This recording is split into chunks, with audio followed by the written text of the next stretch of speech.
On va parler de ce rapport qui a été présenté hier sur les frères musulmans, l'entrisme des frères musulmans. Mathieu Darnaud, conseil de défense qui avait lieu. Est-ce qu'Emmanuel Macron a raison de dire que les propositions faites ne sont pas à la hauteur de la gravité des faits? D'abord, je veux revenir sur le fond de ce rapport, parce que ce rapport dit beaucoup de choses. Et moi, ce que je souhaite, c'est qu'on pointe véritablement les enjeux et les défis auxquels nous sommes confrontés aujourd'hui. Ce rapport, il dit plusieurs choses. Permettez-moi de prendre un exemple. Quand on parle d'islamisme municipal, on voit bien qu'il y a une volonté d'entrisme territorial. La cellule municipale, la cellule de base de notre démocratie, ce n'est pas rien. Et finalement, à bas bruit, on voit que cet entrisme, il concerne le milieu scolaire, nos établissements, les écoles, les collèges, les lycées. J'ai d'ailleurs vu la réaction de plusieurs présidents de régions, les associations. Notamment Renaud Muselier, voilà, et Martine hier Vassal, encore, dans la les région associations sud, les sportives ou culturelles. Et puis la vie municipale, tout simplement. Et je crois que face à cela, il nous revient de réagir collectivement.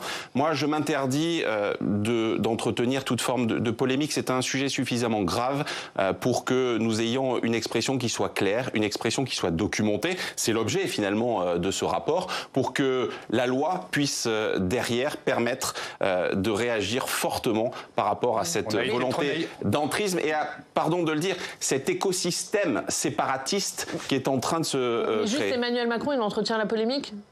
Non, c'est pas mon propos. Je dis que je me refuse à toute polémique, et je pense qu'aujourd'hui, c'est pas à la hauteur de la gravité des faits, le rapport. Non, mais je vois que tout de suite il y a des expressions politiques. Moi, ce que je veux, c'est qu'on parle véritablement du fond, qu'on voit comment, avec des mesures concrètes, des moyens concrets et des textes de loi, on peut arriver à parvenir à éradiquer ce phénomène. Ça veut dire une deuxième loi séparatisme, puisqu'il y en avait déjà eu une qui avait été promulguée en 2021. Il en faut une nouvelle? Moi, je crois qu'il faut des moyens qui soient très clairs. Je ne sais pas si c'est une loi sur le séparatisme. Ce que je crois, en revanche, c'est qu'il faut des moyens. Le ministre Retailleau a déjà évoqué quelques pistes de travail, notamment sur un parquet national, afin de suivre certaines de ces associations, le cas échéant d'en dissoudre certaines. C'est aussi la capacité de renforcer les moyens au niveau du renseignement pour faire en sorte que justement nous puissions suivre l'activité de certaines de ces associations, de ce prosélytisme qui est fait sur les réseaux sociaux. Et ça, je crois qu'on le voit tous les jours. C'est important de le dire et de le rappeler. Est-ce que c'est pas aussi, ce rapport, le signe que l'État a été longtemps trop naïf et surtout a échoué dans sa tentative d'organiser le culte musulman? Je crois qu'effectivement, nous avons détourné le regard trop longtemps. D'ailleurs, j'ai souhaité, et nous avons souhaité, le groupe Les Républicains au Sénat, mettre en place un groupe de travail qui est présidé par Jacqueline Eustache-Brinio, afin de documenter. Je pense que c'est important qu'on nomme les choses, qu'on dise les choses pour voir comment on s'attaque concrètement à ce sujet, parce que derrière il y a des enjeux importants, et moi je refuse que l'on stigmatise la communauté musulmane. Je pense que c'est important. Oui, c'est pour ça qu'il faut documenter le sujet, c'est pour ça qu'il faut vraiment rentrer dans ce sujet sans esprit polémique. Mais est-ce que ça veut dire que le groupe LR va faire des propositions claires, concrètes dans les prochains mois? Oui, nous avons un groupe de travail qui rendra des propositions dans les prochains mois, probablement à la rentrée.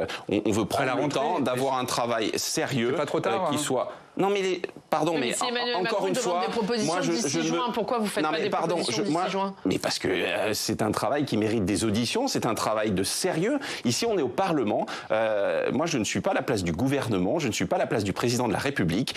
On est au Parlement. D'ailleurs, à un moment donné, vous parliez d'un texte de loi. Si texte de loi il doit y avoir, faut-il encore que nous ayons les capacités de venir l'alimenter, de faire en sorte que nous ayons des mesures concrètes et efficaces. Et pour ce faire, nous avons décidé d'avoir un travail de fond qui, encore une fois, évite toute forme de stigmatisation, qui se concentre sur l'essentiel et qui apporte des mesures concrètes. Mais qui pourrait déboucher sur une proposition de loi? Nous verrons, nous n'en sommes pas encore là. D'ailleurs, nous attendrons que le gouvernement dévoile ses intentions sur le sujet. On en a eu un aperçu hier, il faut aller plus loin. Les propositions, en effet, elles fusent depuis quelque temps. On va en rappeler une qui avait été faite par Laurent Wauquiez, celle de classer les frères musulmans comme organisation terroriste. Ça vous semble une mesure intéressante? Mais moi, je ne veux pas rentrer aujourd'hui dans une mesure en particulier. Ce que j'essaie de vous expliquer, et c'est fondamental, c'est qu'il faut vraiment que l'on expertise le sujet et qu'on essaie d'avoir des mesures qui soient des mesures efficaces. Après, nous verrons ce que va proposer encore une fois le gouvernement. On a eu un aperçu hier et nous viendrons compléter utilement ces dispositions, notamment sur le versant législatif. Tout ne procède pas de la loi, il y aura besoin de moyens. J'ai évoqué la question du renseignement, j'ai évoqué la lutte face au prosélytisme sur les réseaux sociaux. Donc il faudra des dispositions d'ordre législatif, des dispositions d'ordre réglementaire et puis des moyens financiers importants. J'entends ce que vous dites, Monsieur Darnaud, mais c'est vrai qu'encore une fois, il y a des personnalités politiques qui s'expriment. Je pense à Gabriel Attal, qui a aussi fait part d'une proposition visant à interdire le voile pour les mineurs de moins de 15 ans. Ça, vous allez être obligé aussi, d'une certaine manière, de vous exprimer dessus. Oui, tout à fait, bien sûr, mais est-ce que nous sommes dérobés? Je crois que nous-mêmes, nous avons déposé et voté une proposition de loi, notamment sur la laïcité dans le sport. C'était le texte de Michel Savin il y a quelques semaines. Mais la proposition d'Attal, moi, ce que je dis, c'est quelque chose qui pourrait vous agréer? Juste un moment, c'est important ce que vous dites. Je pense qu'aujourd'hui, le risque, c'est de multiplier les initiatives législatives, ce qu'on appelle les propositions de loi d'initiative parlementaire.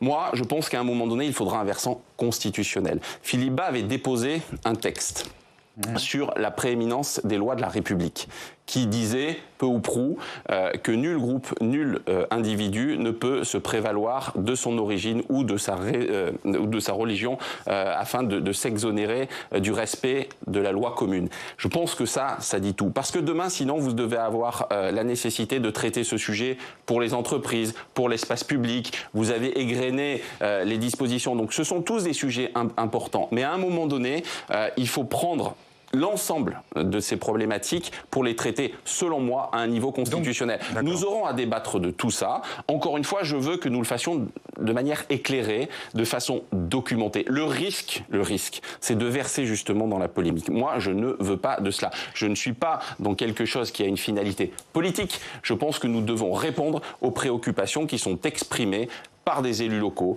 par des responsables associatifs, tout simplement par des Françaises et des Français.